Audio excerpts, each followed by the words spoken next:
যেই বাবা স্মোক করে শুধুমাত্র সেই কারণেই তার সন্তান বিকলাঙ্গ হতে পারে। আমি তো সবচেয়ে বেশি এখন যে কেসগুলো পাই সেটা হলো ইনফার্টিলিটি। প্রেগন্যান্সিতেই সে যেতে পারছে না। যত ঝামেলাই হচ্ছে তার মূলে হচ্ছে অসচেতনতা। সাধারণত দেখা যায় যে শুধুমাত্র ফলিক অ্যাসিডের অভাবে আপনার একটা বাচ্চা বিকলাঙ্গ হতে পারে, যেমন ঠোঁট কাটা, তালু কাটা।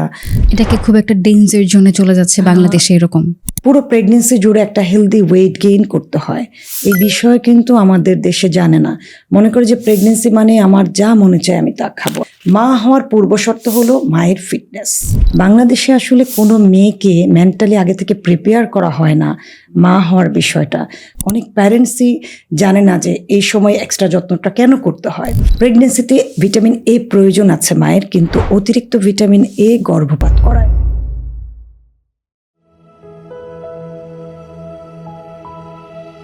মা পডকাস্টের নতুন এক এপিসোডে সবাইকে স্বাগত জানাচ্ছি। আজকের এপিসোডে আপনাদের সাথে আছি আমি নাফিসা, এবং আপনারা যেমনটি জানেন যে মা পডকাস্টে আমরা বরাবরের মতো সব সময় মা এবং তার সন্তানদের নিয়ে বিশদ আলোচনা করি। আজকের এপিসোডও তার ব্যতিক্রম নয়।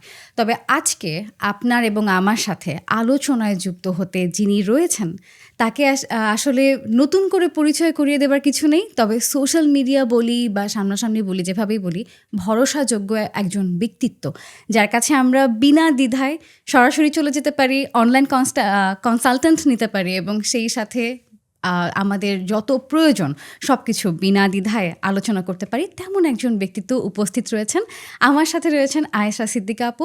কথা না বাড়িয়ে সরাসরি চলে যাব তার কাছে। আসসালামু আলাইকুম আপু, কেমন আছেন? ওয়ালাইকুম আসসালাম রহমতুল্লাহ। আলহামদুলিল্লাহ, ভালো আছি। আপনাকে আজকে এই মা পডকাস্টের সেটআপে আমরা ভীষণভাবে আনন্দিত। আমিও খুব আনন্দিত এবং উচ্ছ্বসিত এই কারণে যে আমার কাছে নামটাই খুব পছন্দ হয়েছে। খুবই টাচি একটা নাম মা, এবং দীর্ঘদিন আমার আসলে 20 বছরের পদযাত্রা আমার এই সেকশানে, যে নিজেকে ডেভেলপ করা, নিজের ক্যারিয়ার ডেভেলপ করার মধ্যে, তার মধ্যে সবচেয়ে বেশি কাজ করেছি আসলে মা ও শিশুকে নিয়ে। সবচেয়ে বেশি আমি ম্যাটারনাল হেলথ নিয়ে কাজ করেছি আমার সেক্টরে। ওকে, আর আমাদের এই পডকাস্টে আমরা সবচেয়ে বেশি ফোকাস করি আসলে মা এবং 0 থেকে 5 বা 6 বছরের শিশুদের প্রতি। তো আমি একেবারে আলোচনাতে চলে যেতে চাই একদম শুরুতেই, যে মা হব এই সম্ভাব্য একটা সময় থাকে এবং এই সময়টা অনেক ক্রিটিক্যাল। কনসিভ করা থেকে শুরু করে হেলথ কেয়ার, এই বিষয়টা নিয়ে আসলে জানতে চাই যারা নতুন মা হতে যাচ্ছেন তাদের স্বাস্থ্য সচেতনতা কতটুকু হওয়া প্রয়োজন। অসংখ্য ধন্যবাদ আপনাকে। আমার কাছে যেটা মনে হয়েছে আসলে জাস্ট বিয়ে হয়েছে তারপরে মা হব প্রিপারেশনটা এটা না। একটা মেয়ে জন্ম হওয়ার পরে, অর্থাৎ ধরেন আমার মেয়ে, আমি যখন কনসিভ করেছি বা বাই জানতে পেরেছি যে আমার একজন মেয়ে হবে, মেয়ে সন্তান, তারপর মেয়ে সন্তান হলো, তো সেই মেয়ে সন্তানটাকে আমি স্টিল নাও যেভাবে যত্ন করছি, তার মধ্যে আমি এইভাবে চিন্তা করছি যে এই মেয়েটাও একসময় মা হবে, তাই না? সো আমি তার নিউট্রিশনটাকে সেভাবে মেনটেন করেছি, তার মেন্টাল হেলথটাকে সেভাবে সেট আপ দিচ্ছে যে ফিউচারে তুমি যেন একজন ভালো মা হও, তুমি যেন একজন সুস্থ মা হও। সেই মা হওয়ার জন্যই আগে থেকে তৈরি করতে হবে। তার শৈশব, তার কৈশোর বিল্ড আপ যদি ভালো না হয়, 20, 22, 25 বছরে তাকে আমরা বিয়ে দিলাম, সে ম্যাল নিউট্রিশনে ভুগলো, তার অনেক ধরনের প্রিভিয়াস সিকনেস রয়ে গেল, দেন সে মা হতে গেলে তার জন্য অনেক জটিলতা তৈরি হবে। সো মা হওয়ার জন্য আমি মনে করি যে একজন মেয়েকে কিশোরী অবস্থা থেকে তার মাকে রেডি করে দিতে হবে। ওই সময় কিশোরীর যে চাহিদা, অর্থাৎ পিউবার্টির সময়ের কথা বলছি, যেহেতু পিরিয়ড সাইকেলটা মেয়েদের হয়, বাংলাদেশে 9 থেকে 12 বছরের মেয়েদের এই সাইকেলটা স্টার্ট হয়। সো এই সময় একটা এক্সট্রা যত্ন করতে হয় মায়েদেরকে। অনেক প্যারেন্টসই জানে না যে এই সময় এক্সট্রা যত্নটা কেন করতে হয়। এই যে তার পিরিয়ড হয়, ব্লিডিং হয়, হিমোগ্লোবিন কমে যাওয়ার সম্ভাবনা থাকে, আয়রন ডেফিসিয়েন্সি তৈরি হয় তার এই সময়, গ্রোথ হ্যাম্পার হয়ে যায়। হ্যাঁ, ওইটা অনেক প্যারেন্টস কিন্তু বুঝতে পারে না। ইনফ্যাক্ট আমাদের সমাজে তো স্টিল নাও এখনও কিছু বিষয় আছে যে ছেলে বাচ্চাকে গুরুত্ব দেওয়া হয় বেশি বংশধর হিসেবে তার চেয়ে মেয়েকে, কিন্তু সেই বংশধরকে জন্মই দেয় কিন্তু একটা মেয়ে, তাই না? তাহলে তার যত্নটা কত ইম্পর্ট্যান্ট। কিশোর কিশোরী দুজনের যত্নই এই সময় খুব গুরুত্বপূর্ণ, কারণ গ্রোয়িং আপ, তাদের পুরো বিল্ড আপটা এই সময় তৈরি হবে 10 থেকে 19 বছর। 19 বছরের মধ্যেই তো অনেক মেয়ে মা হয়ে যাচ্ছে। অবশ্যই। আমি প্রতিনিয়ত যখন পেশেন্ট দেখি 14 বছরে মা হয়েছে, 13 বছরে হয়েছে, তার মানে কি পিরিয়ড হয়ে যাওয়ার পরেই কিন্তু সে মা হতে ক্যাপাবল। কাজেই 12, 13, 14, 15 এই সময় কিন্তু মা হচ্ছে। আবার আমরা যদি বলি তাকে আমরা প্রিপেয়ার করে তারপরে, সেটা তো যে ফ্যামিলি আসলে বুঝতে পারে মেয়েটা আগে বুঝুক তারপরে বিয়ে দিচ্ছে, দেন সন্তান ধারণ করবে। এখন আমাদের আজকের যে পডকাস্টটা, এটা তো শুধুমাত্র আসলে শহর ভিত্তিক না। অবশ্যই। আমি চাই যে এই কথাগুলো একেবারে প্রত্যন্ত গ্রামে চলে যাক, যেখানে একটা মেয়েকে 12-13 বছরে বিয়ে দেওয়া হচ্ছে, সে তার কিশোর অবস্থাটা বোঝার আগে কিন্তু সে মা হয়ে যাচ্ছে। হ্যাঁ, তখনই কিন্তু নিউট্রিশনটা ফল করে, কারণ তার নিউট্রিশনই প্রপারলি হয়নি। তার থেকে বাচ্চাটা নিবে কি? 14 বছরের একটা মেয়ের নিজেরই প্রপার নিউট্রিশন কিন্তু হয়নি, ডেভেলপমেন্ট পুরোটা হয়নি, তার আগে সে মা হয়েছে কিন্তু। সো এই যে যত্নটা এখানে খুব ক্রিটিক্যাল হবে। সো কয়টা মেয়ে আসলে ওই যত্নটা পায়? বিয়ে দেওয়ার পর আরেকটা বাড়িতে যাচ্ছে, সেই ফ্যামিলিটা এই মেয়েটাকে বুঝতে হবে যে অল্প বয়সে একটা মেয়ে মা হবে, তাই না? মায়ের কত কঠিন যত্ন করতে হবে। কিশোরী বয়সে তার একটা চাহিদা, সে এখন প্রেগনেন্ট হবে, সেই সময় তার একটা চাহিদা, এবং প্রেগনেন্ট ধরেন হয়ে গেল, তখনও তো তার ডিমান্ডটা ডাবল হয়ে গেল। যে কারণে অপুষ্টিকর শিশু জন্মগ্রহণ করে, তার একটা কারণ হলো যে আর্লি ম্যারেজ যখন হয় 14-15 বছরে, তখন সেই মেয়েটাই নিজের গঠনতন্ত্র ঠিক মতো না হওয়ার আগেই সে মা হলো। সো তার যে ম্যালনিউট্রিশন আছে, সেখান থেকে তার বাচ্চা ম্যালনিউট্রিশনে পড়ছে, যেটা কন্টিনিউ করে যাচ্ছে। So before going to be pregnancy, তার আগে যে মেয়েদের প্রিপারেশান, আমি মায়েদেরকে বলবো যে আপনার কিশোরীকে সেভাবেই যত্ন করবেন বিয়ে দেওয়ার আগ থেকেই। তার ইরেগুলার পিরিয়ড হচ্ছে কিনা, তার হিমোগ্লোবিন ঠিক আছে কিনা, বাকি নিউট্রিশন ঠিক আছে কিনা। কয়জন প্যারেন্টস আসলে চেক করে একটা মেয়েকে নিয়ে গিয়ে? বছর অন্তত হেলথ চেক আপ কয়টা ফ্যামিলিতে হয়? এখন একেবারেই দেখা যায় না এই দেখা বিষয়টা। যায় না। সো এই সচেতনতাটা আগে তৈরি করতে হবে যে আমার কিশোরীর চেক আপ যেন বছরে অন্তত, যিনি ক্যাপাবল তিনি 2 থেকে 3 বার করলেন, 3 থেকে 4 মাস পরে, অন্তত 2 বার করলে 6 মাস পরে, বছরে একবার করতে পারেন। আমি কমন চেক আপের কথা বলি যে সিবিসি, টোটাল ব্লাড কাউন্টটা করতে, থাইরয়েড আছে কিনা, ইরেগুলার পিরিয়ড হলে আগেই সচেতন হতে, তার পিসিওস আছে কিনা। হ্যাঁ, এবং টাইপ 2 ডায়াবেটিস তো আসলে নন কমিউনিকেবল ডিজিজ। অতিরিক্ত ওজন আছে কিনা, অথবা উনি কম ওজনে ভুগছেন কিনা। স্বল্প ওজনে ভোগা একটা মেয়েও পরবর্তীতে মা হতে গেলে অনেক জটিলতা তৈরি হয়। তাই মা হওয়ার পূর্বশর্ত হলো মায়ের ফিটনেস, তার ওভারঅল নিউট্রিশন ঠিক আছে কিনা। কমন কিছু চেক আপ আমরা বলি, সেই চেক আপগুলো করে নিতে হয়। CBC, vitamin D, thyroid, RBS, urine RE করে নিতে পারে। হ্যাঁ, আল্ট্রাসাউন্ড করে নিতে পারে, তার সব কিছু ভালো আছে কিনা, মোটামুটি অর্গান। ফুড হ্যাবিটটা তার কেমন আছে। হ্যাঁ, অতিরিক্ত ওজন থাকলে সেটাকে একটু কমিয়ে পারফেক্ট ওজনে আনা, কম ওজন থাকলে সেটাকে আবার বাড়িয়ে পারফেক্ট ওজনে নেওয়া। এটাই হলো প্রেগনেন্সির প্রিপারেশন আর কি। তো এই বিষয়ে আরেকটা জিনিস আমি জানতে চাই যে যারা কনসিয়াস অ্যাবাউট দেয়ার হেলথ এবং যারা একটা প্ল্যানিং প্রেগনেন্সির মধ্য দিয়ে যেতে চাচ্ছে, এই সমস্ত টেস্টের পাশাপাশি দেখা যায় ডক্টর অনেক সাপ্লিমেন্ট তাদেরকে সাজেস্ট করে। এই সময়টা আসলে ভিটামিন, ফলিক অ্যাসিড, এই সব উপাদানের প্রয়োজনীয়তা কতটুকু? অ্যাকচুয়ালি প্রেগনেন্সি প্রিপারেশনের আগে 6 মাস আগে থেকে কিন্তু বলা হয় যে সে যেন ফলিক অ্যাসিড নেয়। এটা প্রেগনেন্সিকে ত্বরান্বিত করে। আর সাধারণত দেখা যায় যে শুধুমাত্র ফলিক অ্যাসিডের অভাবে আপনার একটা বাচ্চা বিকলাঙ্গ হতে পারে, যেমন ঠোঁট কাটা, তালু কাটা, হ্যাঁ, এবং নিউরোলজিক্যাল কিছু প্রবলেম নিয়ে জন্মগ্রহণ করে। এটা কিন্তু ফলিক অ্যাসিডের কারণে এটা হয়ে থাকে। এখন 6 মাস আগে থেকে আমরা বলি, মিনিমাম 3 মাস আগে থেকে শুরু করবে। যারা এটা জানে না তারা প্রেগনেন্সি কনফার্ম হওয়ার সাথে সাথে স্টার্ট করে দেবে। ফিজিশিয়ান দেখালে ডেফিনেটলি ফিজিশিয়ান তো দিয়েই দেয়। কেন দেওয়া হয় আসলে? ফলিক অ্যাসিড যুক্ত খাবার প্রচুর আছে। ডার্ক লিফি ভেজিটেবল মানে ফলিক অ্যাসিড। ফ্রুটসের মধ্যে কমলা, মালটাতে আপনি কমনলি কিন্তু পাচ্ছেন। কিন্তু ব্যালেন্সড ওয়েতে খাবারটা, এটা আসলে আমরা সবাই জানিও না, বুঝিও না। আমরা যা পছন্দ করি বেসিক্যালি আমরা তাই খাই। সো নিউট্রিশন মেনটেন করে খাবারটা ইনটেক করা, এটা খুবই রেয়ার ফ্যামিলিতে হয়। আমি একটু গ্রামের এক্সাম্পল যদি আপনাকে দেই, যেমন একটা মানুষ, ওরা হয়তো তাদের ফিনান্সিয়ালি তারা তেমন একটা সলভেন্ট না। সো ভাতটাকে তারা যত গুরুত্বপূর্ণ মনে করে, ডিমটাকে তারা তত গুরুত্বপূর্ণ মনে করে না। এমনও আছে যে বাসায় মুরগি পালে, মুরগি থেকে ডিম হয়, সেই ডিম বিক্রি করে তারা কিন্তু চাল আনে, সেই ডিমটা কিন্তু নিজে খাচ্ছে না। এখানেই কিন্তু ভুল। এই ডিমটাই যদি সে খায়, ভাতের চেয়ে বেশি গুরুত্বপূর্ণ ওই ডিমটা কিন্তু তখন। হ্যাঁ, সো এই যে প্রেগনেন্সিতে যাওয়ার আগেও তার প্রিপারেশন থাকতে হবে, কারণ ডিমের কুসুমই হলো সব ভিটামিন, মিনারেলস, সমস্ত খনিজ উপাদান কিন্তু শুধু ডিমই পাওয়া যায়। এটাকে কমপ্লিট নিউট্রিশন আমরা এই কারণেই বলি। সো ভাতের চেয়ে গুরুত্বপূর্ণ আমার কাছে ডিম। যার কারণে যে প্রেগনেন্সিতে যাবে তার আগেরও মিল প্ল্যানটা ভালো হতে হবে। সে সাপ্লিমেন্ট আকারে folic acid, vitamin D, iron, zinc এগুলো নিবে, কিন্তু তার খাদ্য তালিকা থেকে মিনিমাম 70% কভার করতে হবে। তো যে ডিমের কথা আমরা বলছিলাম, তো আপনি সুষম খাদ্য বলা যেতে পারে ডিমকে। তো সেক্ষেত্রে যে কোনোভাবে ডিম খেলেই সেটা কি পরিপূর্ণ পুষ্টি দিচ্ছে কিনা? না, তা না।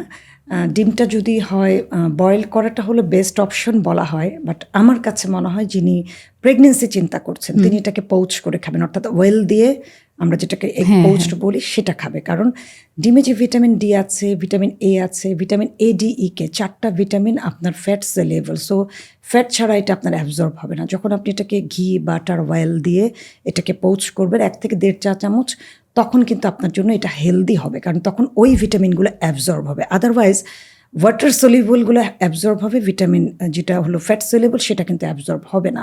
সো ভিটামিন ডি পাওয়া যায় খুবই কম খাবারে, তার মধ্যে ডিমের কুসুম অন্যতম।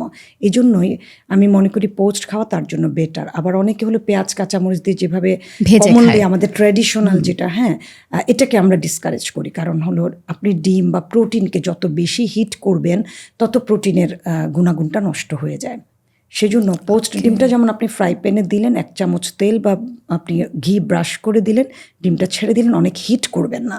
ডিমটা পুড়ে গেলে কিন্তু প্রোটিন নষ্ট হলো। সাদা অংশ যখন পুড়ে যায় তার মানে প্রোটিন নষ্ট হচ্ছে আপনার, ঠিক আছে? সো ওভাবে খেতে হবে। আর যদি আপনি বয়েলড খান, বয়েল খাওয়ার সাথে যদি আপনি একটু বাটার খান, it will be good for you. কিন্তু একটা ভ্রান্ত ধারণা থাকে যে বাটার খাওয়া যাবে না, ঘি খাওয়া যাবে না। আমাদের একটা খাবারের গ্রুপের একটা সেকশন আছে যেটাকে ফ্যাট বলা হয়, কার্বোহাইড্রেট, প্রোটিন, ফ্যাট 3 নাম্বার কিন্তু। সো সেখানে গুড ফ্যাট আপনাকে নিতে বলা হয়েছে। আপনার টোটাল ক্যালোরির একটা পার্সেন্টেজ কিন্তু ফ্যাট নিতে হয়। 15% মতো যদি আপনি নেন, সেখানে আপনার কুকিং অয়েল যদি ধরেন আপনি সয়াবিন, সরিষার তেল, অলিভ অয়েল, হোয়াট এভার আপনি ইউজ করেন, সে ফ্যাটের মধ্যে ঘি বাটার পড়ছে। লাইক আপনার সারাদিনে 60 স্পুন অয়েল অ্যালাউড, এই 60 স্পুনের মধ্যে ঘি বাটার অ্যালাউড, ঠিক আছে? এইভাবে নিতে হবে আর কি। আপনি শুরুতেই যেরকম বলছিলেন যে প্রায় 20 বছর একটা এক্সপিরিয়েন্স আপনার এই ফিল্ডে। যারা নতুন মা হতে যাচ্ছেন এখনকার সময়ে সবচেয়ে বেশি সমস্যা আপনার কাছে কোনটা মনে হয় যে আপনার কাছে যারা পেশেন্ট এসেছেন এই সমস্যাটা অনেক বেশি তারা ফেস করে? আমি তো সবচেয়ে বেশি এখন যে কেসগুলো পাই সেটা হলো ইনফার্টিলিটি। Infertility? প্রেগনেন্সিতেই এসে যেতে পারছে না বিকজ অফ ম্যালনিউট্রিশন।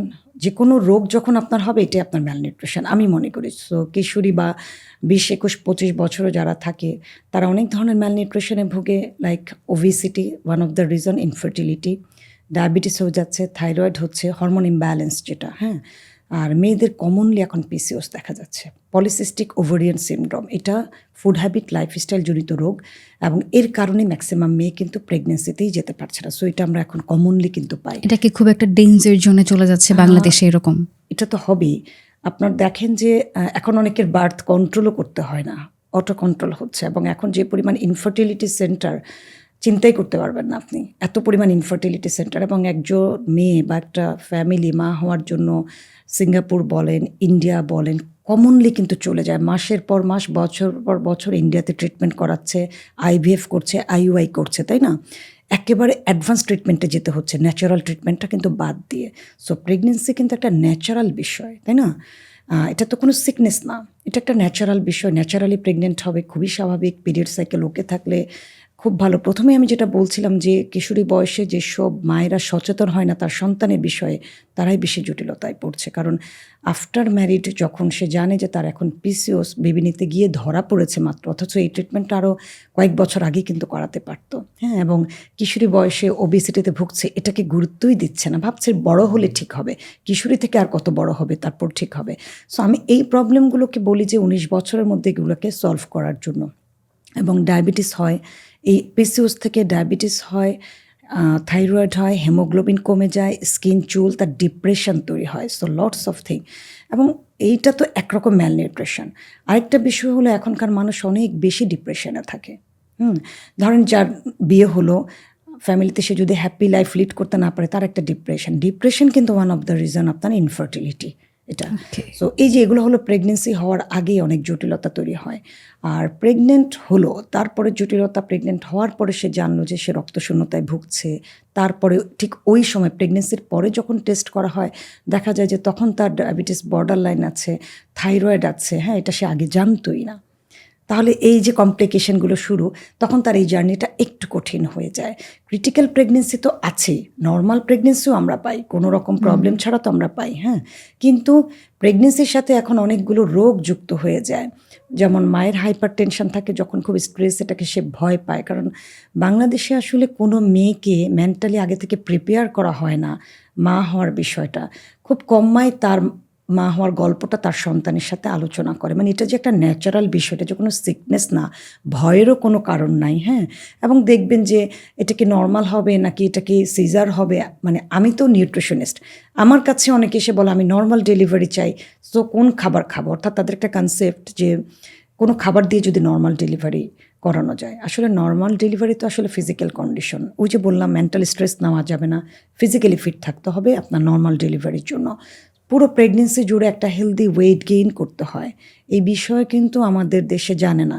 মনে করে যে প্রেগনেন্সি মানে আমার যা মনে চায় আমি তা খাবো, এবং আনএক্সপেক্টেড ওয়েট আমরা গেইন আসলে করে। এই প্রেগনেন্সির টপিকটাতে যাব, তবে যেহেতু আমরা শুরুতে এই যে সম্ভাবী মাদের নিয়ে কথা বলছিলাম, তাহলে আমাদের এতটুকু আলোচনায় এইটুকু একদম স্পষ্ট যে যত ঝামেলাই হচ্ছে তার মূলে হচ্ছে অসচেতনতা। আমরা Exactly. আমাদের নিজেদেরকে নিয়ে অনেক বেশি নেগলেসিতে ভুগি আর কি থাকি। এবারে আমরা যেতে চাই এই যে আমাদের যে টপিক নিয়ে কথা হচ্ছিল, প্রসূতি মা বা এই প্রেগনেন্সি পিরিয়ড, এই সময়টায় যদি আমি আলাপ করতে চাই, শুরুতেই আপনার কাছে জানতে চাবো যে এই যে আপনি যে কথাটা বলছিলেন যে অনেক বেশি খেয়ে ফেলি, খেতে চাই না, ওজন অনেক বেশি বেড়ে যাচ্ছে, বাচ্চার ওজন ঠিক আছে কিনা, বিভিন্ন ধরনের কনসেপ্ট আমাদের মাথার মধ্যে চলতে থাকে। তো এই প্রসূতি মা, তাদের আসলে খাদ্যাভ্যাস, ওজন বলি, অন্যান্য সার্কেল বলি, কীরকম আসলে হওয়া উচিত? প্রসূতি মা তো হলো বেবিটা হয়ে গেল, হুম। ওই মা। আমি একটু ডিউরিং প্রেগনেন্সি সহ বলি আপনাকে যে পুরো প্রেগনেন্সিতে কিন্তু একটা ফিক্সড ক্যালোরি থাকে বয়স, ওজন, উচ্চতা অনুযায়ী। ইভেন তার ডেফিসিয়েন্সি যদি কোনো রকম ডেফিসিয়েন্সি থাকে সেটাকেও কিন্তু আমরা রিকাভার করি। সো এমন না যে প্রেগনেন্ট মানে উনি আনলিমিটেড ক্যালোরি নেবে। আমরা একজন নর্মাল মানুষ বয়স, ওজন, উচ্চতা অনুযায়ী পার কেজি বডি ওয়েটে একটা ক্যালোরি নেই। সেম একজন প্রেগনেন্ট উইমেনকে তার রেগুলার চাহিদা থেকে প্রতি সেমিস্টারে, মানে অর্থাৎ ট্রাইমিস্টারে, তার first trimester, second trimester, third trimester, এই তিনটা ট্রাইমিস্টারে কিন্তু ক্যালোরি ভাগ করে দেওয়া হয়। প্রতি ট্রাইমিস্টারে তাকে 500 করে করে আমরা বাড়িয়ে দিই আর কি, হ্যাঁ? যিনি আন্ডার ওয়েটে থাকেন তিনি আরেকটু বেশি পাবেন, যিনি ওভার ওয়েটে থাকেন তিনি কিন্তু আরও কম পাবেন। সো প্রেগনেন্সিতে যিনি ওভার ওয়েট দিয়ে শুরু করেছেন, লাইক ওনার ওজন থাকার কথা 50 কেজি, উনি 60 কেজি দিয়ে প্রেগনেন্সি শুরু করেছে, অলরেডি উনি 10 কেজি বেশি, তাহলে উনি পুরো প্রেগনেন্সিতে কত কেজি পাবে? উনি পুরো প্রেগনেন্সিতে তখন 7 থেকে 8 কেজি পাবে হাইয়েস্ট। তার বাচ্চার ওজনটাকে তখন আমরা বেশি নর্মালি আমরা এই ওজনটা তো 11 ধরি, 11 থেকে 12। সেখানে তার যেহেতু ওভারওয়েট আছে তখন এটা কমে যাবে, হ্যাঁ, উনি কম পাবে। যিনি পারফেক্ট ওজন দিয়ে শুরু করেন তিনি 12 থেকে 15 কেজি পর্যন্ত পারবেন। আর যিনি আন্ডার ওয়েট দিয়ে শুরু করেছেন 5 কেজি কম বা 10 কেজি কম, তার জন্য এটা খুবই ডিফিকাল্ট টাইম। তাকে তো তখন প্রায় 15-20 কেজি কাভার করতে হয়, যেটা খুব রেয়ার কেস এটা ফিল আপ করতে পারেই না। আরেকটা জিনিস বলি যে প্রেগনেন্সিতে আমরা যেটা চিন্তা করি শুধুমাত্র মাকেই সচেতন হতে হবে, বিষয়টা কিন্তু তা না। প্ল্যান প্রেগনেন্সিতে কিন্তু হাজব্যান্ড ওয়াইফ দুজনকেই সচেতন হতে হবে। দুজনের ডিএনএ থেকে যেহেতু একটা বেবি আসে, সো বাবার রোগও কিন্তু বাচ্চা পায়। একটা এক্সাম্পল বলি, যেমন যেই বাবা স্মোক করে শুধুমাত্র সেই কারণেই তার সন্তান বিকলাঙ্গ হতে পারে, ঠিক আছে? এটা রিসার্চ। তো এই জন্য বললাম যে কেউ যদি মনে করেন পুরো প্রেগনেন্সির দায় শুধুমাত্র মায়ের, সেখানেই কিন্তু ভুল। পুরো প্রেগনেন্সিতে যাওয়ার আগে, প্ল্যান প্রেগনেন্সিতে যাওয়ার আগে বাবা মা দুজনকে হেলদি লাইফ লিড করতে হবে। মায়ের ডিম্বাণু যেমন হেলদি হতে হবে, বাবার শুক্রাণু সেরকম কিন্তু হেলদি হতে হবে, তাহলে গিয়ে আপনি একটা কমপ্লিট ভালো প্রেগনেন্সি তখন মা দিতে পারবেন। এখন দেখা যায় যে স্পার্ম কাউন্ট এইটা এখন মানুষ করে, আগে তো এটা করতোই না, এটা জানতোই না, বা এটা এতটা ফ্রন্টে আসে না। যেমন পুরুষ বন্ধাত্ব নিয়ে কি কোনো কথা হয়? একেবারেই না। সো পুরুষ বন্ধাত্ব আমার কাছে ডেঞ্জারাস লাগে, কারণ পুরুষের ট্রিটমেন্টটাই কম, মেয়েরা তাও অনেক অনেক ট্রিটমেন্টের মধ্যে দিয়ে গিয়ে পার পেতে পারে। কিন্তু যখনই একজন পুরুষ ক্যাপাবল হন না, তখন কিন্তু সেই ফ্যামিলিতে আর বেবি আসেও না। আমার এরকম অসংখ্য পেশেন্ট আছে যিনি হলো যেখানে পুরুষই ক্যাপাবল না। অর্থাৎ এটা খুব ভিতরের গল্প, যেটা অনেক সময় মেয়েদেরটা, যেমন পরিবারের সবাই কেন হচ্ছে না, কি খুব কম মেয়ে তার হাজব্যান্ড ক্যাপাবল না এটা প্রকাশও করে না, হাজব্যান্ডের জন্য যে বেবিটা হচ্ছে না এটা সে প্রকাশও করে না, কিন্তু সেখানে কিন্তু মেয়েরটা খুব প্রকাশ হয়। সো কমনলি আসলে সমাজ এটাই জানে মেয়েদের কারণেই বাচ্চা হয় না, কারণ যেহেতু সে গর্ভধারণ করে। বাট আসলে তো একটা বাচ্চাতে দুজনের বিষয়, তাই না? সো দুজনের সিকনেসই বাচ্চা পাবে, দুজনের হেলদি লাইফও কিন্তু বাচ্চা পাবে। বাচ্চা যে কোনটা পাবে আমরা জানি না, বলি না বাবার মতো হয়েছে, মার মতো হয়েছে, এই জন্যই বলা হয়। সো ডিজিজ যদি বাবারও ডায়াবেটিস থাকে, হাইপারটেনশন থাকে, কার্ডিয়াক ডিজিজ থাকে, ওই প্রত্যেকটা জিনিসে তার বাচ্চার হওয়ার চান্স থাকে। এরপরে দেখা গেছে আমরা বলি না যে বাবার অভ্যাসগুলো পেয়েছে, এই জন্যই প্রেগনেন্সিতে যাওয়ার আগে সে অভ্যাসগুলো পরিবর্তন করে ফেলতে হয়। স্মোকিংয়ের কথা আমি বেশি বলি, সেখানে যে শুধুমাত্র পুরুষ মানুষ স্মোক করে তা না, মেয়েরাও করে, প্রচুর মেয়ে স্মোক করে। সো এটা খুবই খুবই ডেঞ্জারাস। সো এই জন্য প্রেগনেন্সিতে যাওয়ার 6 মাস আগে থেকে সমস্ত বাজে অভ্যাসগুলো বন্ধ করতে হবে। এমনও মা পেয়েছি যার লিভার প্রচণ্ড ফ্যাটি, এবং এটা নন অ্যালকোহলিক ফ্যাটি লিভারই হবে, চিনি খায়, কার্বোহাইড্রেট বেশি ইনটেক করে, কিন্তু তিনি জানেনই না তিনি ফ্যাটি লিভারে ভুগছেন, যেটা প্রেগনেন্সিতে গিয়ে খুব জটিল হয়ে যায়। এই জন্যই বলি যে প্ল্যান প্রেগনেন্সিতে যাওয়ার আগে ফিজিক্যাল চেক আপগুলো করে ফেলতে, সেটা হাজব্যান্ড ওয়াইফ দুজনেরই। তো এই গর্ভকালীন সময়ে তাহলে মাকে আসলে কীরকমভাবে নিজের যত্ন নিতে হবে সব কথার আড়ালে গিয়ে? খাদ্যাভ্যাসটা আমি খুব বেশি গুরুত্ব দিচ্ছি, কারণ এই সময়টা না অনেকে অনেক বেশি জ্ঞান দেয়, এটা খাওয়া যাবে না, ওটা খাওয়া যাবে না। আপনি আরও ভালো জানেন আমার চেয়ে, এই বিষয়গুলো নিয়ে জানতে চাই। আমি সবসময় গর্ভবতী মেয়েদেরকে বলি যে অনেক কথা শুনতে না, অনেক গল্প শুনতে না ডিউরিং প্রেগনেন্সি, যে আমার বান্ধবী কী করলো, বোন কী করলো, যা কী করলো, এই গল্পগুলো না শোনাটা ভালো। কেন? সে তখন কনফিউজড হয়ে যায়।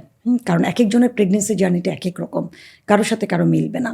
এই সময় সবারই টেস্ট বার্ডে একটা চেঞ্জ আসে, ম্যাক্সিমাম চেঞ্জ আসে। যার খুব পছন্দের খাবার ছিল প্রেগনেন্সির আগে, যেটা প্রেগনেন্সিতে সেটা খেতেই পারে না। আবার খুব অপছন্দের খাবারই কিন্তু প্রেগনেন্সিতে সে খেতে খুব ভালো লাগে। কারো খুব টক ভালো লাগে, কারো ঝাল ভালো লাগে, কারো মিষ্টি ভালো লাগে। সো এই যে ভেরিয়েশন, তো তখন মাকে কাউন্সিলিং করাটা খুব ইম্পর্টেন্ট। যেমন একটা মেয়ে যখন গর্ভাবস্থায় আসে, তখন তার আসলে একজন ফিজিশিয়ান, গাইনোকোলজিস্ট, একজন নিউট্রিশনিস্ট এবং একজন সাইকিয়াট্রিস্ট, 3 জন ডক্টরের কাউন্সেলিং প্রয়োজন আছে। সাইকিয়াট্রিস্ট কেন বললাম? ওই যে আমাদের দেশে গর্ভাবস্থাটাকে জটিল করে ফেলেছে। যেমন আগের যুগের মায়েরা, যেমন আমরাই 5 বোন 1 ভাই, তাই না? তো 6 ভাই বোন হলাম, তো তারা নর্মাল ডেলিভারি ছিল, এটাকে তারা নর্মালি নিয়েছে। এখন আমি এটাকে দেখছি যে এটাকে এমনভাবে তুলে ধরা হয় যে এখন জানি না, আমার নিজের মেয়ে প্রেগনেন্ট হলে আমি কী করবো আমি জানি না, বাট আমি নর্মালি দেখি, যেহেতু আমি হসপিটালে জব করেছি, কারো এক মেয়ে সে প্রথম প্রেগনেন্সিতে গেল, মা বলবে কষ্ট দিও না, সিজার করে ফেলো, শ্বশুরবাড়ি বলবে আরেকটা, এবং পুরো প্রেগনেন্সি এমন তাকে এমনভাবে ট্রিট করা হয় যেন এটা সিক, নড়তে পারবে না, চড়তে পারবে না, হাঁটা নিষেধ, সব কিছু বন্ধ করে দেয়, বিছানায় থাকবে। হ্যাঁ, ডিফিকাল্ট প্রেগনেন্সি আছে, বেড রেস্টের প্রেগনেন্সিগুলো আলাদা। আদারওয়াইজ নর্মাল প্রেগনেন্সিতে আপনি নর্মাল জীবনযাপন করেন। বারবার বলছি যে এটা একটা নর্মাল লাইফ সাইকেল, প্রত্যেকটা মেয়েকে এটা থেকে এখানে দিয়ে আসতে হয়, এবং প্রত্যেকটা মেয়ের এটা একটা এক্সপেকটেশন, এটা একটা ড্রিম, সে মা হবে, রাইট? সো সে নর্মাল লাইফ লিড করবে, তার হাউস হোল্ড কাজ, তার অফিস করা, এক্সারসাইজ করা, এভরিথিং কিন্তু নর্মাল প্রেগনেন্সিতে সে করতে পারে। সো ফুড হ্যাবিটও নর্মাল হবে, নর্মাল খাবারটাকে, ক্যালোরিটাকে ইনটেক বাড়াতে হবে তার। সেটা কীরকম? ম্যাক্সিমাম ক্ষেত্রে প্রোটিনটাকে প্রায়োরিটি দিতে হবে, যেটাকে আমরা বলি দুধ, ডিম, মাছ, মাংস, ডাল, বাদাম। এই খাবারগুলোকে দরকারের চেয়ে বেশি খেতে হবে। রেগুলার যা খাচ্ছে তার থেকে বাড়িয়ে খাবে তিনি, এতটুকু। লাইক গরুর মাংস 90 গ্রাম পাবে, প্রেগনেন্সিতে বলবে 120 গ্রাম থেকে 150 গ্রাম খাও। এক্সাম্পল বললাম। ডিম একটা সুস্থ মানুষ আমরা 1-2টা খেতেই বলি, প্রেগনেন্সিতে সে 3-4টাও খেতে পারবে পার ডে।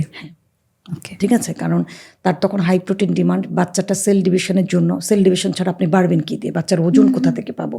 সো প্রোটিন হলো এমন একটা খাবার, সেল ডিভিশনে বডি বিল্ড করতে হেল্প করে, মাকে স্ট্রং রাখে, বাচ্চাকে স্ট্রং রাখে, এবং ফার্স্ট ক্লাস প্রোটিন মানে আপনি ফার্স্ট ক্লাস আয়রন পেয়ে যাচ্ছেন। দুটো জিনিস এই সময়, আয়রনটা সবচেয়ে বেশি জরুরি। মায়ের কোনোভাবে রক্তশূন্যতা হতে দেওয়া যাবে না। সো আপনি ডিমের কুসুম খাচ্ছেন, আয়রন পাচ্ছেন, মুরগির মাংস খাচ্ছেন, আয়রন পাচ্ছেন। কলিজাটা আমরা না করি, কলিজা না করা হয়, কলিজাতে প্রচুর পরিমাণে ভিটামিন এ থাকে, ইউরিক অ্যাসিড থাকে। সো প্রেগনেন্সিতে এটা একটু জটিল বিষয়। প্রেগনেন্সিতে ভিটামিন এ প্রয়োজন আছে মায়ের, কিন্তু অতিরিক্ত ভিটামিন এ গর্ভপাত করায়। সো কলিজাতে প্রচুর ভিটামিন এ, এবং আমরা যত ফ্রুটস এবং ভেজিটেবল খাই সেখানেও ভিটামিন এ আছে।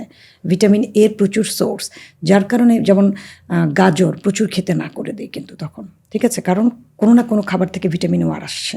এই জন্য হলো ভিটামিন এ অতিরিক্ত নেওয়া যাবে না, স্পেশালি তখন কলিজা না করে দেওয়া হয়। আমি করে দিই মোস্টলি। খুব খেতে মন চাইলে আমি বলি 15 দিনে একবার খাওয়ার জন্য 30 থেকে 40 গ্রাম, এর উপরে যেতে না। হ্যাঁ, মাছ কন্টিনিউ খাক, মাছের কলিজাও তো পাওয়া যায়। এই জন্য বললাম যে মাছ, মাছের কলিজা এগুলো বেশি হেলদি। ভ্যারাইটি ফিশ বাংলাদেশে আছে, সো ওই ফিশগুলো খাবে। ছোট মাছ, সামুদ্রিক মাছ এবং নদীর মাছ, পুকুরের মাছ, এই যে মিলিত ওই মাছ, এই কোনো সমস্যা নাই। সামুদ্রিক মাছটা কম খাবে, কারণ লবণের পরিমাণ বেশি, পারদ থাকে। হ্যাঁ, সো ওটাও মায়ের জন্য একটু আনহেলদি হবে। এই জন্য সামুদ্রিক মাছ সপ্তাহে 1 দিন আমি বলে দিই। আর দুধ বা দুধের তৈরি এই খাবারটা সার্ভিং মিনিমাম 2 সার্ভিং মাকে রাখতে হবে। আর আমরা যেটা করি যে তার টেস্ট বার্ড অনুযায়ী কিন্তু মেনু প্ল্যানটা করে দিই।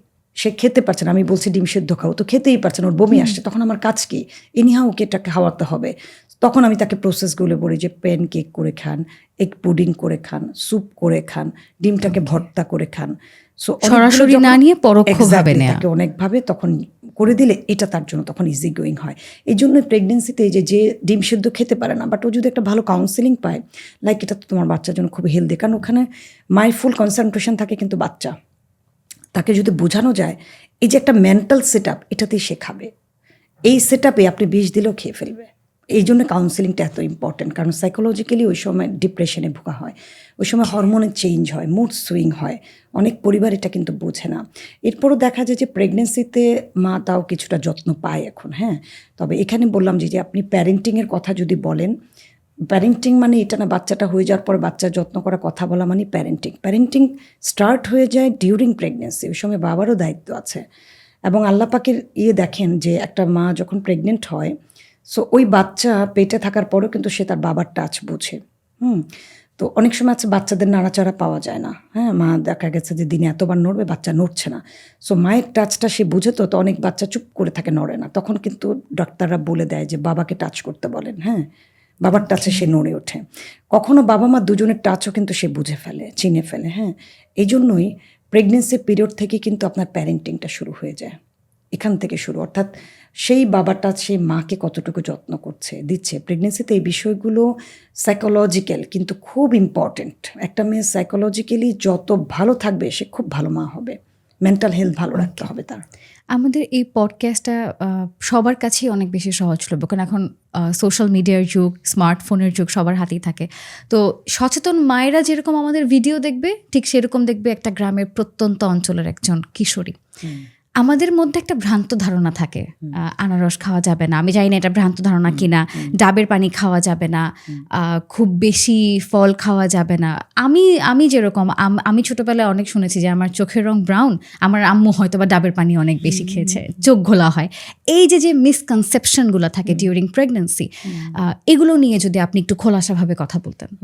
যেহেতু প্রেগনেন্সিটাকে আমরা একটু টাফ করে ফেলেছি এবং এখন প্রেগনেন্সির জটিলতাটা খুব বেশি, আগে এগুলো ছিল না। তবে একটা বিষয় যে আগে মাতৃ মৃত্যুর হার বেশি ছিল, শিশু মৃত্যুর হারও বেশি ছিল। সচেতন হয়েছে দেখে কিন্তু এটা কমে আসছে। আগে গ্রামের মেয়েরা কিন্তু হসপিটালে আসতো না, নর্মাল ডেলিভারিটা বাড়িতে হতো অতিরিক্ত রক্তপাতের কারণে, হ্যাঁ। তো তখন তাদের অনেক ইনফেকশনাল ডিজিজও হতো। ইউটেরাস ইনফেকশন আগের যুগের মহিলাদের কমন, কিন্তু শুধু বাড়িতে এই বাচ্চাটা হওয়ার কারণে এটা হচ্ছে, কারণ তারা কি ইউজ করছে, হাইজিন মেনটেন করছে কিনা, খুব ইম্পর্টেন্ট ছিল। যার কারণে আগের যুগের অনেক মা কিন্তু ইউটেরাস ক্যান্সার এবং ইউটেরাসের জটিলতা নিয়ে মারা গেছে।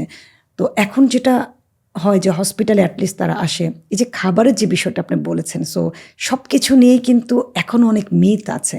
আনারসের বিষয়টা হলো, আগে যখন কেউ বাচ্চা চাইতো না, হয়তো কোনো কারণে আনপ্ল্যান্ড একটা বেবি হয়েছে, সে বাচ্চাটাকে চাচ্ছে না, যে কারণে এই সময় গর্ভপাত করে, এই যুগে এসে মেডিকেলে যায় বা বিভিন্ন ধরনের কন্ট্রাসেপটিভ পিল আছে, এমার্জেন্সি পিল খায়, তখন হলো আনারস খেত বা কাঁচা পেঁপে খেত গর্ভপাতের জন্য।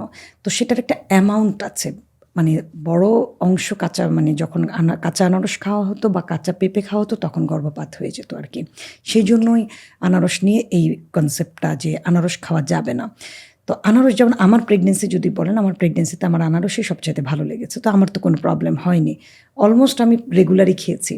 এটা আমি আপনাকে 2006-07 সালের কথা বলছি আর কি। বাট হলো আমি যখন স্কোয়ারে জব করি, আমি এই যে সময় আমি প্রেগনেন্ট, আমি স্কোয়ারে জব করি, আমার বেবি স্কোয়ারে থার্ড বেবি যখন স্কোয়ার হসপিটাল হয়, তো ওই সময় আমরা ইনফার্টিলিটি নিয়ে এই স্টার্ট, কিন্তু স্কোয়ারের ইনফার্টিলিটি সেন্টার স্টার্ট হলো।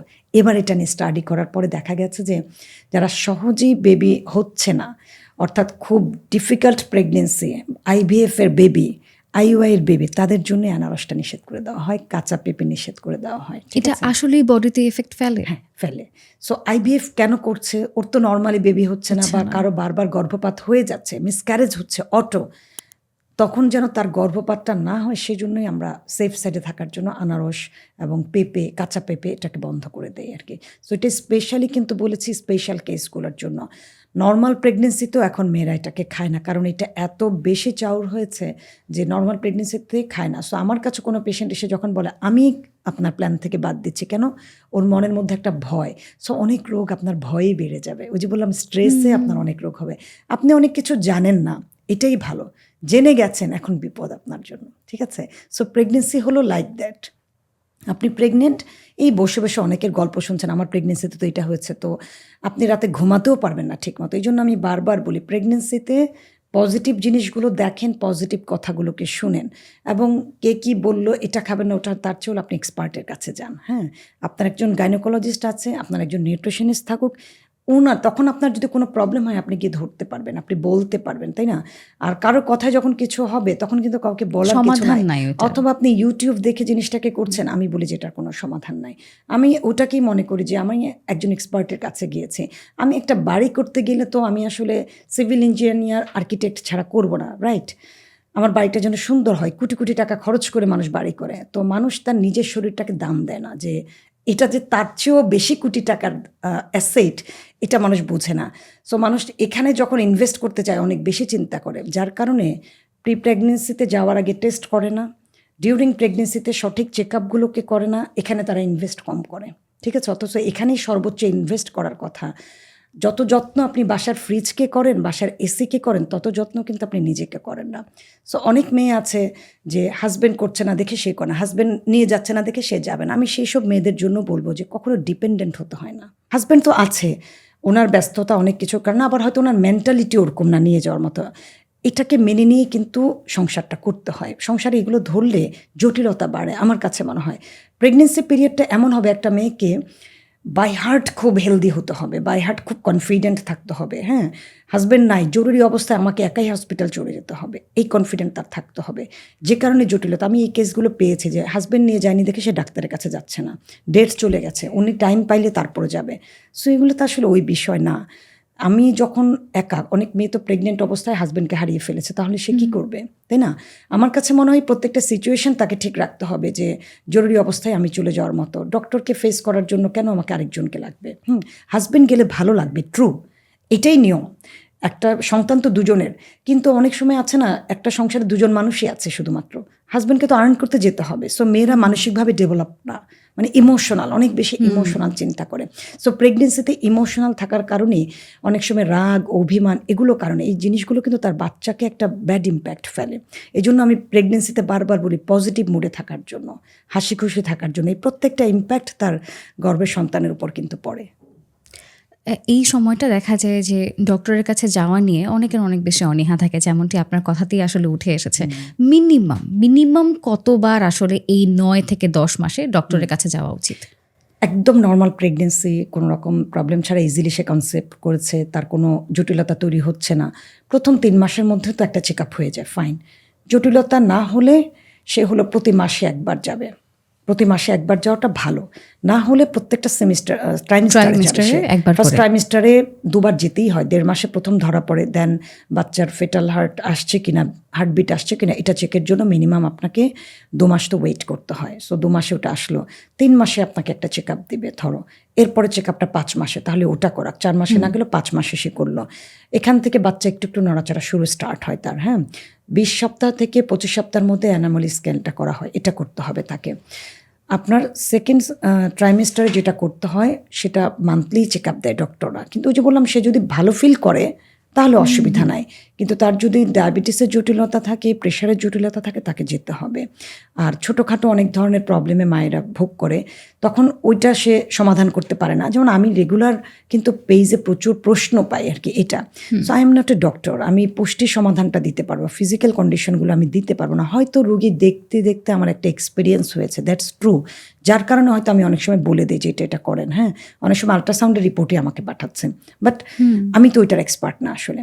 তো এই জন্য অ্যাটলিস্ট 3টা ট্রাইমেস্টারে 3 বার তো তিনি যাবে, এটা হলো মিনিমামটা বলেছি। বাট শেষের দিকে, শেষ ট্রাইমেস্টারে কিন্তু 7 দিন 15 দিনেই যেতে হয়, ওয়েট ঠিক আছে কিনা, নড়াচড়া। তো আমি বলি যে মা যদি স্মার্ট হয়, মিনিমাম পড়াশোনা করে, তাহলে সে 3 থেকে 5 বার যদি ফলো আপ দেয়, তাতেও কিন্তু তার হয়ে যাবে।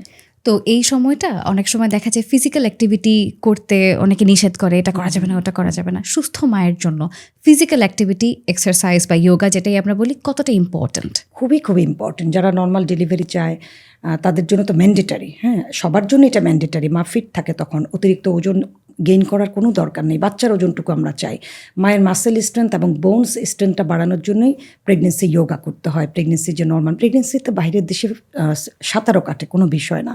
সো বাংলাদেশে যেহেতু ভয় পায়, আমি নর্মাল হাঁটার কথা বলি যে অ্যাটলিস্ট প্রতিবেলা খাবারের পর 10 থেকে 15 মিনিট করে আপনি হাঁটেন। হ্যাঁ, ইভিনিংয়ে আসর থেকে মাগরিব এই টাইমটাতে আপনি 30 থেকে 35 মিনিটস হাঁটেন। হ্যাঁ, এই হাঁটাটা খুব জোরে জোরে জগিং না, নর্মাল হাঁটাতে থাকবে।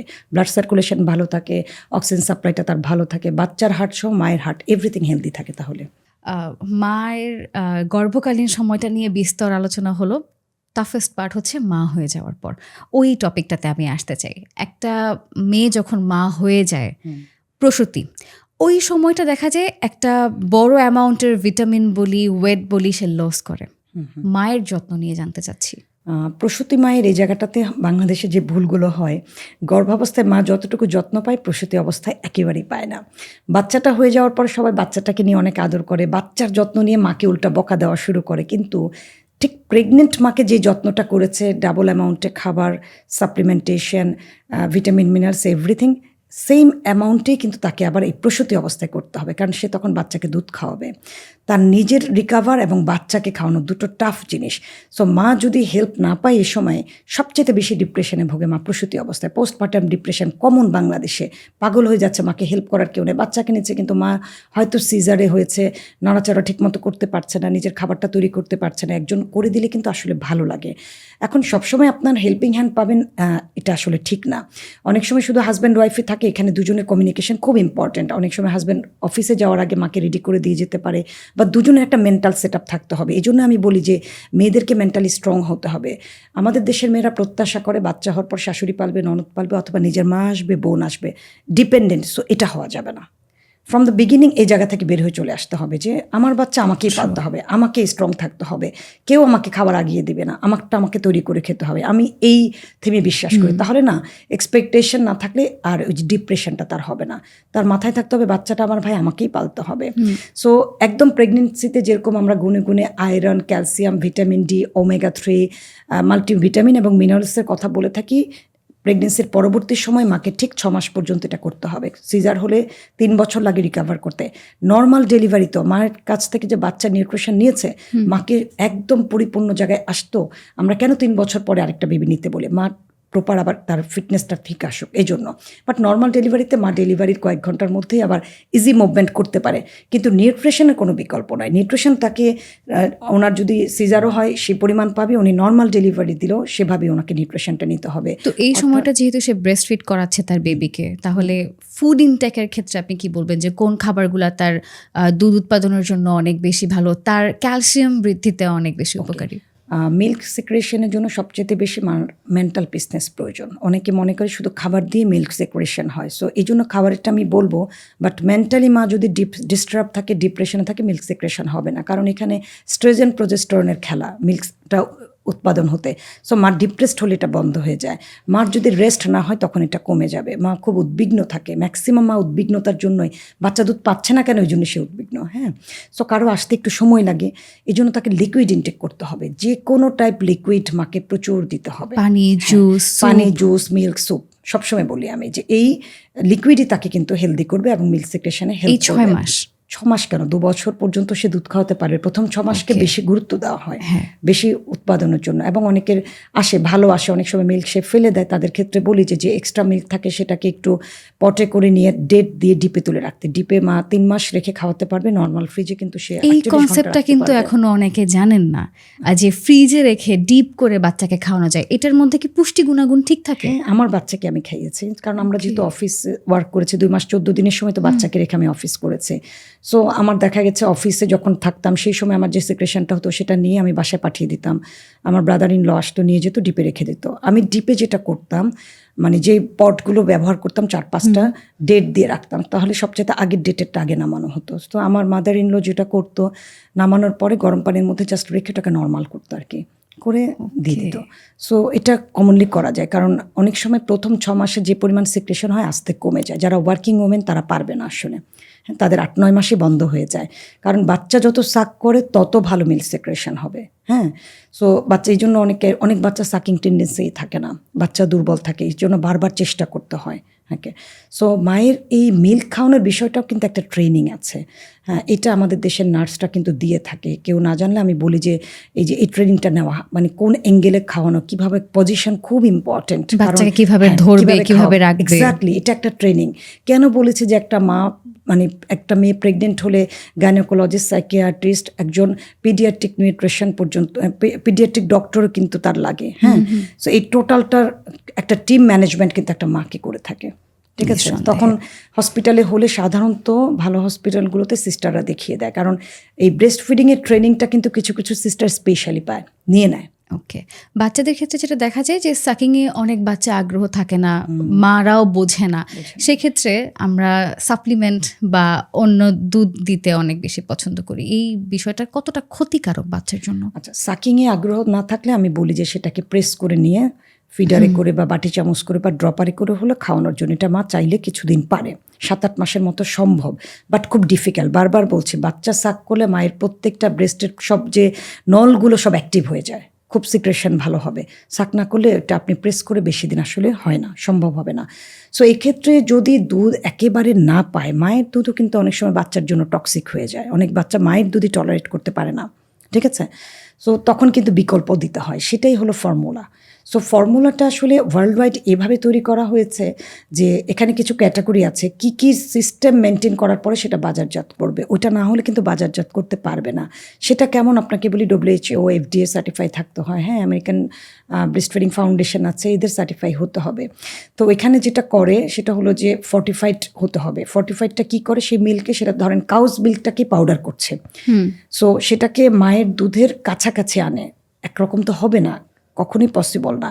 সেখান থেকে ল্যাকটোজটাকে প্রচুর সরিয়ে ফেলা হয়, যেটা বাচ্চাকে সবচেয়ে বেশি ক্ষতিকর করে। ওই প্রোটিনটা বাচ্চা হজম করতে পারে না, গরুর দুধের প্রোটিন, যার কারণে সেটাকে ফর্মুলাতে নিয়ে যাওয়া হয়। ফর্মুলেট করার পর অনেক নিউট্রিশন চলে যায়, তখন বেসিক যে নিউট্রিশন, যেটা না দিলেই না, সেটাকে আপনার ফর্টিফাইড করে। যেমন আয়রন ফর্টিফাইড করতে হবে, DHA ফর্টিফাইড করতে হবে, আয়োডিন ফর্টিফাইড করবে, প্রোবায়োটিক ফর্টিফাইড করবে। সো ফর্মুলা দুধের বিষয়টা হলো যে সেখান থেকে আপনি আয়রন, আয়োডিন, DHA, প্রোবায়োটিক কিন্তু পাচ্ছেন। এটা ফর্টিফাইড ছাড়া বাজারজাত করতে পারবেন না। প্রত্যেকটা বাচ্চাদের ফর্মুলা দুধে দেখবেন যেটা লেখা আছে ফর্টিফাইড ভিটামিন। তাহলে কি ফর্মুলা ক্ষতিকারক না একটা শিশুর জন্য? মায়ের দুধ যখন পর্যাপ্ত থাকবে তখন তো দিবেই না। ক্ষতিকারক না আমি এই কারণে বলবো যে আপনাকে তো বিকল্প একটা রাখতে হবে। প্রত্যেকের সিচুয়েশন কিন্তু এক না, এখন ওয়ার্কিং লেডি বেশি, মায়ের সিকনেসের কারণে যদি বাচ্চা খেতে না পারে, অনেক সময় মাকে কিছু ধরনের মেডিকেশন দিতে হয়, যার কারণে বাচ্চা কিন্তু দুধ খেতে পারবে না, সেটা বলে দেয়।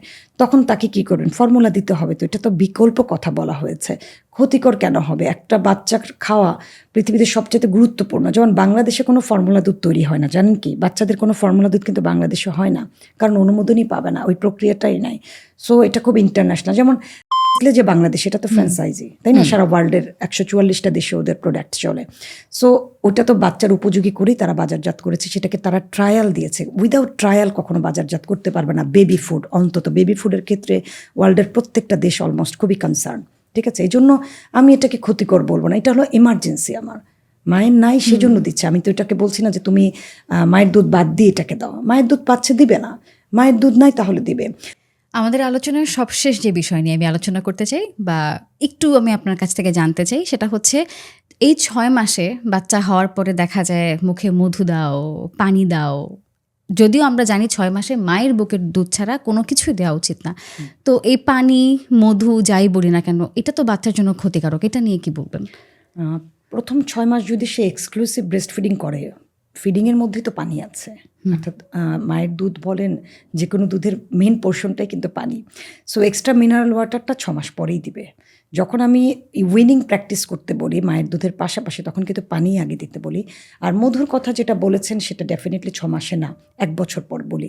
বিকজ অফ এখনকার এনভায়রনমেন্ট, পলিউশন, এবং এখন আপনি খাবারের ভেজাল এত বেশি থাকে, বাচ্চাদের ইন্টেস্টাইন তো সেরকম পরিপক্ক না, সেই জন্য চেষ্টা করতে হবে বাচ্চার খাবারে কোনো রকম ভেজাল কিছু যেন না পড়ে। সো মধু দিতেই হবে, নট নেসেসারি। বাচ্চাকে এই মধু বা মিষ্টি আইটেমটা আমরা পরে দিতে বলি, যে সুইট আইটেমের যদি সে টেস্ট পেয়ে যায়, বাচ্চা অন্য কোনো খাবার কিন্তু নিবে না। সুইট এবং সল্ট বাচ্চাদের ব্রেনকে খুব বেশি টানে। এই জন্য সুইট এবং সল্ট এই দুটো জিনিস কিন্তু 1 বছর পরেই দেওয়া হয় বাচ্চাদের খাবারে। Thank you so much Ayesha আপু। আসলে মনে হচ্ছিল এই পডকাস্টটা আমি কন্টিনিউ করি, মানে এত ইনফরমেটিভ। আশা করছি যারা আমাদেরকে দেখছে উপকৃত হবে, এবং আমি খুব বেশি ওভারওয়েলমড আজকে আপনাকে এখানে পেয়ে। আলহামদুলিল্লাহ, আমার খুবই ভালো লেগেছে আপনাদের এখানে এসে, এবং প্রথমেই বলেছি যে মা নামটা দেখি আসলে নিজেই তো মা, এখনও নিজের মাও বেঁচে আছেন, আমার নিজের একটা মেয়ে আছে, সব কিছু তো মাময়। সো এটাও খুব একটা টাচি জায়গা যেখানে আমি আসলে বলতে পেরেছি আলহামদুলিল্লাহ। Thank you so much for coming আপু। ইনশাল্লাহ আবারও আপনার সাথে এই পডকাস্টে আলোচনা হবে ইনশাল্লাহ। প্রিয় দর্শক, মা পডকাস্টের আজকের এই এপিসোড এ পর্যন্তই। আশা করছি যে বৃহৎ আলোচনা হয়েছে মায়েদের নিয়ে, এটা নিয়ে আপনারা অনেক বেশি উপকৃত হবেন।